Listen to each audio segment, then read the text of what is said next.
नमस्कार दोस्तों, मेरा नाम मनीष अरोरा है और मैं एक लेखक हूँ। आपने अभी तक द स्ट्रेंज मैन के 2 पार्ट सुने। आपके सपोर्ट के लिए बहुत बहुत धन्यवाद। मुझे पूरी उम्मीद है कि आपको मेरा ये अनुभव साझा करना काफ़ी पसंद आ रहा है।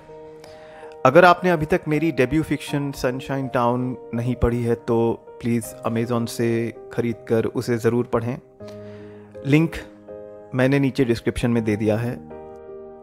आज मैं आपके समक्ष द स्ट्रेंज मैन का तीसरा भाग लेके उपस्थित हुआ हूँ। उस व्यक्ति के शब्द मेरे दिमाग में घूमने लगे थे।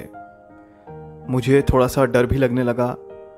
मैंने बाकी यात्रियों को गौर से देखा और ऐसा प्रतीत हुआ कि they were all appearing very indifferent to what was going on between both of us. They seem to be lost in their own world.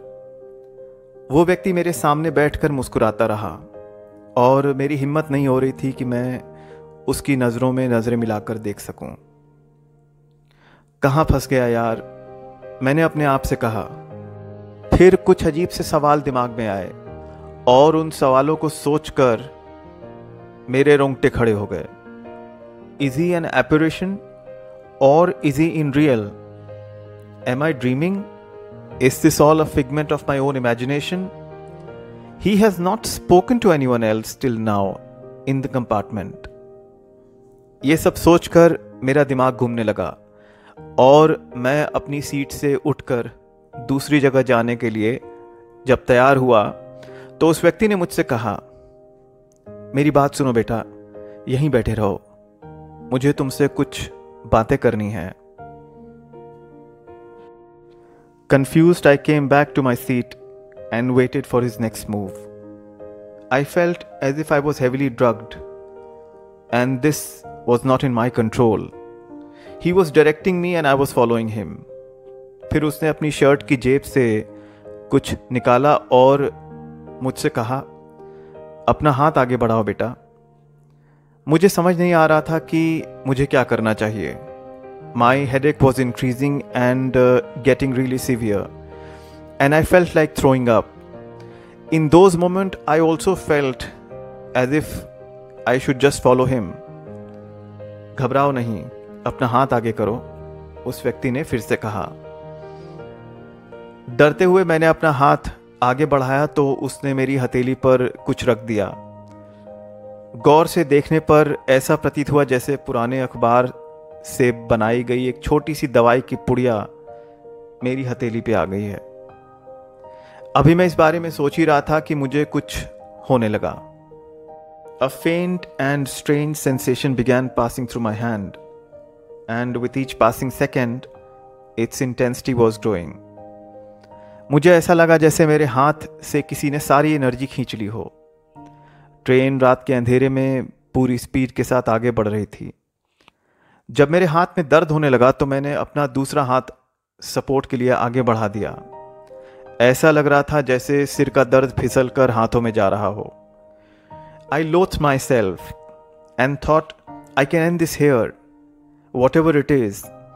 I can get up, I can move from here, and that will be the end of everything. कुछ हुआ तुम्हारे हाथों में? उस व्यक्ति ने मुझसे पूछा। मैं उसके मुस्कुराते चेहरे को देखता रहा। फिर मैंने उसको बोला, अंकल मेरे हाथों में दर्द हो रहा है, कुछ देर और रहने दो, देखते हैं दर्द कम होता है या नहीं। उसने जवाब दिया, नहीं आप इसे अपने हाथों में वापस ले लो। मैंने अंकल से रिक्वेस्ट की। दर्द बढ़ता जा रहा था और डर के साथ उसके मुस्कुराते चेहरे को देखकर मुझे बहुत गुस्सा भी आने लगा था। I was feeling helpless, sitting like a duck in front of him.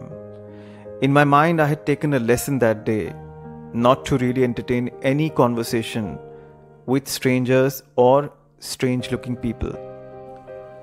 गाड़ी की गति धीमी होने लगी और फिर उस व्यक्ति ने मेरी हथेली से वो कागज़ की पुड़िया उठा ली। फिर उस व्यक्ति ने उसे अपनी शर्ट की जेब में डालकर मुझसे कहा, सर दर्द का इलाज गोली नहीं है, तुम्हें कुछ और सोचना चाहिए इस बारे में। इतना कह के वो कंपार्टमेंट के एग्ज़िट डोर पर जाके खड़ा हो गया।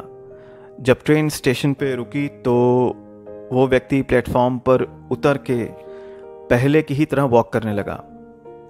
काफ़ी उत्सुक था मैं और ये सोच रहा था कि अब की बार जब ट्रेन चलेगी और वो व्यक्ति अपनी सीट पर आएगा तो मैं उससे ये सवाल ज़रूर करूँगा कि उस कागज़ की पुड़िया में क्या था और मेरे हाथों में दर्द क्यों हो रहा था। Moments passed and I waited trying to organize my thoughts and questions. When the train began its slow glide on the station, I waited for him to come back to his seat. और इस वाक्य के साथ ही मैं अपनी वाणी को विराम देता हूँ।